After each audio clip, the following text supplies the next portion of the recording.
Good morning children. आज हम लोग मीरा पढ़ेंगे, मीरा के पद। तो मीरा के पद पढ़ने से पहले हम लोग मीराबाई के बारे में जान लेते हैं, उनका जीवन परिचय। मीराबाई का जन्म जोधपुर के कोकड़ी कुड़की गांव में 1503 ईस्वी में माना जाता है। उनका जन्म जो है जोधपुर में हुआ था। 13 वर्ष की उम्र में मेवाड़ के महाराणा सांगा के कुंवर भोजराज से उनका विवाह हुआ। 13 वर्ष की अवस्था में यानी बाल्यावस्था में ही उनका महाराणा सांगा के जो पुत्र थे भोजराज, उनसे उनका विवाह हुआ था। उनका जीवन दुखों की छाया में ही बीता। बाल्यावस्था में ही माँ का देहांत हो गया था। विवाह के कुछ ही साल बाद पहले पति, फिर पिता और एक युद्ध के दौरान ससुर का भी देहांत हो गया। बताया गया है इसमें कि उनका जीवन बहुत ही कष्ट में बीता था और बाल्यावस्था में, जब वो छोटी थी, बाल्यावस्था में ही उनकी माँ का देहांत हो गया और विवाह के कुछ ही समय बाद पति का, फिर पिता का और एक युद्ध के दौरान उनके ससुर का देहांत हो गया। भौतिक जीवन से निराश मीरा ने घर परिवार त्याग दिया और वृंदावन में डेरा डाल पूरी तरह गिरधर गोपाल कृष्ण के प्रति समर्पित हो गई। मीराबाई जो हैं, ये दुखों का जब पहाड़ उनके ऊपर टूट पड़ा तो वो जो भोग विलास अपना है, भौतिक भोग विलास, उसको त्याग कर उनका जीवन एकदम निराश हो गया था और उन्होंने अपना घर और परिवार को त्याग दिया और क्या किया, वृंदावन में डेरा डालकर गिरधर गोपाल यानी कृष्ण भक्ति में समर्पित हो गई, कृष्ण की भक्ति करने लगी। मध्यकालीन भक्ति आंदोलन की आध्यात्मिक प्रेरणा ने जिन कवियों को जन्म दिया उनमें मीराबाई का विशिष्ट स्थान है। कालीन भक्ति में बहुत सारे कवि और लेखक लोग थे, उनमें जो है मीराबाई का नाम जो है विशिष्ट है। इनके पद पूरे उत्तर भारत सहित गुजरात, बिहार और बंगाल तक प्रचलित हैं। ये जो मीरा के पद हैं वो जो है वो गुजरात, बिहार, बंगाल यानी सब तरफ वो प्रचलित हैं। मीरा हिंदी और गुजराती दोनों की कवित्री मानी जाती हैं। मीराबाई जो थी उनको हिंदी भी बहुत अच्छे से आती थी, रचना करती थी और हिंदी के साथ साथ वो गुजराती में भी करती थी। संत रैदास की शिष्या मानी मीरा की कुल 7-8 कृतियां ही उपलब्ध हैं। मीराबाई जो है, संत रैदास का नाम आप लोगों ने सुना है, उनकी शिष्या थी और उनकी कुल 7-8 कृतियां ही उपलब्ध हैं। मीरा की भक्ति दैन और माधुर्य भाव की है। दैन मतलब दीन दलित, जैसे भिखारी, जो दीन वाली, और माधुरी यानी प्रेम, जो उनकी भक्त में रहता है, दीनता दया की भीख मांगती हैं और प्रेम दिखा झलकता है। इन पर योगियों, संतों और वैष्णव भक्तों का सम्मिलित प्रभाव पड़ा है। ये इन्होंने जब अपना घर बार त्याग दिया तो ये योगी, संत, वैष्णव भक्त से मिली। उस समय उनका जो है प्रभाव इनके जीवन पर बहुत पड़ा। मीरा के पदों की भाषा में राजस्थानी, ब्रज, गुजराती का मिश्रण पाया जाता है। इनकी भाषा जो है राजस्थानी भी है, ब्रज और गुजराती भाषा, तीनों का मेल इनके पदों में पाया जाता है।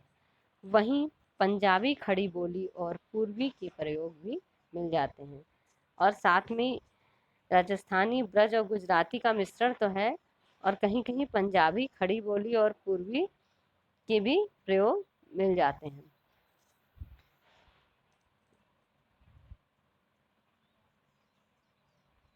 अब देखिए, पाठ प्रवेश मतलब पाठ के बारे में हम लोग पढ़ेंगे कि पाठ में क्या बताया गया। मीराबाई ने जो हमें अपने पाठ के बारे में बताया है, ये पाठ क्या है उसको हम पढ़ेंगे। कहते हैं, पारिवारिक संतापों से मुक्ति पाने के लिए मीरा घर द्वार छोड़कर वृंदावन में जा बसी और कृष्णमय हो गई। वृंदावन में जा बसी और कृष्णमय हो गई। लोग ऐसा लोग मानते हैं कि पारिवारिक कष्ट से मुक्ति पाने के लिए मीरा जो है अपना घर द्वार छोड़ दी और वृंदावन में श्री कृष्ण की आराधना करने लगी, कृष्णमय हो गई और वहां जाकर बस गई। इनकी रचनाओं में इनके आराध्य कहीं निर्गुण निराकार ब्रह्म, कहीं सगुण साकार गोपी बल्लभ श्री कृष्ण और कहीं निर्मोही परदेसी जोगी के रूप में संकलित किए गए हैं। इनकी रचनाओं में इनके आराध्य मतलब जिसकी आराधना करती हैं, जो रचना की हैं, वो कभी कभी क्या है निर्गुण निराकार ब्रह्म दिखते हैं। ये निर्गुण मतलब जिन निर्गुण भक्ति मार्ग और सगुण भक्ति मार्ग के दो मार्ग के कवि लोग होते हैं। निर्गुण जो ईश्वर को नहीं मारते, उनका रूप नहीं होता, जो ईश्वर को मानते हैं मतलब उनका कोई रूप नहीं होता है, मूर्ति नहीं होती है। और सगुण मार्गी जो है एक ईश्वर उनका जो सगुण ईश्वर के उपासक होते हैं। तो ये निर्गुण मतलब निराकार ब्रह्म जिसका कोई आकार नहीं। ईश्वर मतलब ईश्वर है लेकिन उसका कोई आकार नहीं है। और कहीं पर सगुण साकार गोविंद बल्लभ कृष्ण का बोले ना, सगुण मार्गी जो होते हैं वो किसी एक ईश्वर की पूजा करते हैं, जैसे कृष्ण राम, उनको सगुण भक्ति मार्गी कभी कहा गया है। तो ये कृष्ण कहीं कहीं इनके कृष्ण की आराधना करते हुए देखती हैं, कहीं निर्मोही परदेसी जोगी के रूप में संकलित किए हैं। कहीं कहीं जो इनके पद मिले हैं वहाँ निर्मोही मतलब जो जिसको किसी चीज का मोह नहीं हो, मोह नहीं रहता, वही क्या होता है सन्यासी जोगी बन जाता है। तो कहीं कहीं उनके पद में परदेसी जोगी के रूप में भी संकलित किए गए हैं। परदेसी जोगी जोगी को भी दिखाया गया है, दर्शाया गया है। तो मीरा के पद में कहीं निर्गुण निराकार ब्रह्म का आराध्य मानी है, कहीं सगुण साकार कृष्ण को, और कहीं जोगी निर्मोही परदेसी जोगी को अपने पदों में लिया है। वे गिरधर गोपाल के अनन्य और एक निष्ठ प्रेम से अभिभूत हो उठी थी। वे जो है मीराबाई निर्गुण निराकार ब्रह्म को मानती ही थी, साथ में गिरधर गोपाल। सगुण साकार कौन था? जिनका साकार मतलब जिनका कोई आकार हो, यानी कृष्ण भगवान। तो वे गिरधर गोपाल के अनन्य और एक निष्ठ प्रेम से अभिभूत हो चुकी।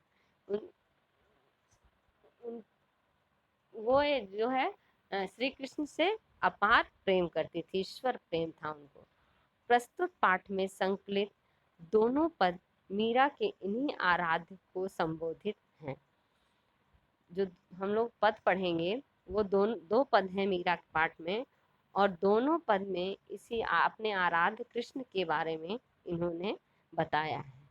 मीरा अपने आराध्य से मनुहार भी करती हैं, लाड़ भी लड़ाती हैं, तो अवसर आने पर उलाहना देने में भी नहीं चूकती। यानी मीराबाई जो है अपने जो आराध्य हैं श्री कृष्ण भगवान, उनसे मनुहार भी करती हैं, मतलब मन बहलाती हैं, लड़ाई भी करती हैं, मौका आने पर उलाहना यानी शिकायत भी करती हैं, शिकायत करने से नहीं चूकती।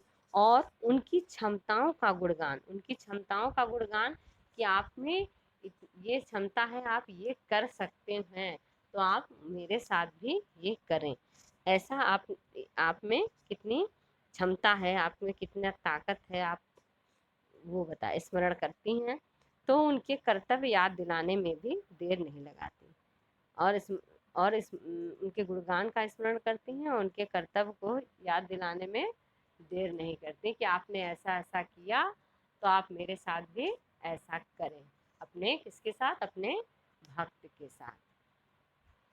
तो बच्चों आज हम लोग मीराबाई का जीवन परिचय पढ़ें और पाठ का सार पढ़ें कि प्रस्तुत पाठ में मीरा के पदों में हम लोगों को क्या क्या पढ़ना है। नेक्स्ट क्लास में आपको मैं मीरा के पद का भावार्थ समझाऊंगी। धन्यवाद।